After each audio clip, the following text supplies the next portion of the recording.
आज आपण अगदी लाजवाब बेसनचा हलवा बनवणार आहोत। त्याच्यासाठी ही एक मध्यम आकाराची वाटी आहे, ते मी बेसन घेतलेलं आहे। पॅन गरम करायला ठेवला आहे, 2 टेबलस्पून तूप गरम करायला ठेवले, ड्रायफ्रूटचे तुकडे करून घेतले। तुपामध्ये आता आपण हे ड्रायफ्रूट थोडेसे फ्राय करून घेऊया। फ्रूट सगळे झालेले आहेत, आता काढून घेऊया। याच पॅन मध्ये आता आपण बेसन घालायचं आहे आणि मंद विस्तवावरती आपण छान खमंग असं परतून घ्यायचं। आपले बेसन आता छान खमंग असं भाजून झालं आहे। 1 टेबलस्पून बारीक रवा घालायचा आहे, त्याच्याने आपला जो शिरा आहे तो खूप छान असा दाणेदार होईल। रवा पण थोडासा भाजून घेऊया। 1 वाटी बेसन घेतला आहे तर 2 वाट्या पाणी गरम करायला ठेवलं। आपण 1 चमचा अजून तूप घातलेला आहे, मिक्स करूया।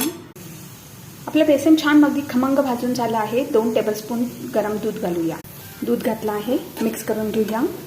आता ह्याच्यामध्ये 3/4 वाटी आपण साखर घातली आहे, मिक्स करू। कोमट पाणी घातलं आहे, मिक्स करूया। आपला लाजवाब बेसनचा शिरा आता